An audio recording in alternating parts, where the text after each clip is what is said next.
Making sentences lively. Action verbs in positive sentences.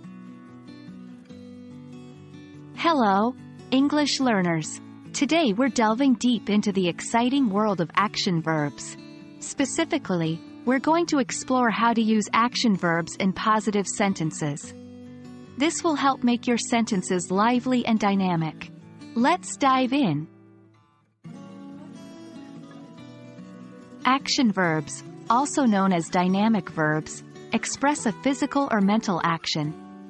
This could be something you can actually do, like run, or jump, or a mental action, such as think, or imagine. They are a key component in sentences, as they tell us what the subject of the sentence is doing.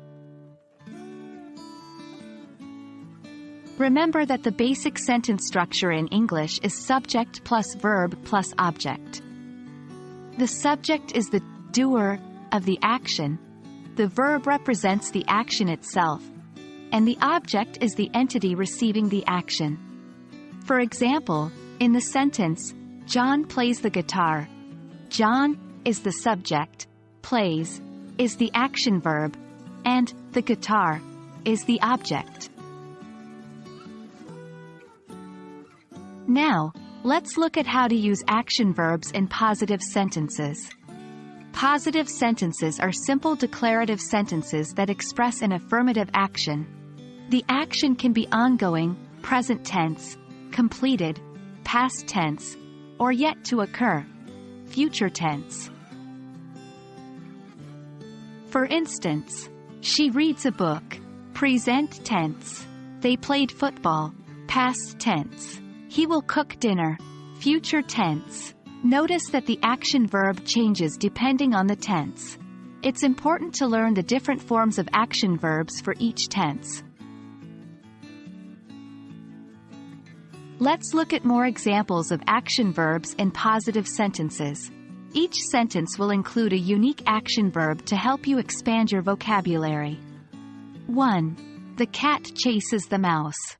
2. I love learning English. 3. We celebrated her birthday yesterday. 4. She will study for the test next week. Remember, practice makes perfect. Try making your own sentences using different action verbs. So, that's it for today's lesson on using action verbs in positive sentences. Remember, action verbs bring energy and movement into our sentences, helping us express our thoughts and experiences more vividly. We hope you found this video helpful and are now feeling more confident about using action verbs in your English sentences. Keep practicing, and we'll see you in the next lesson.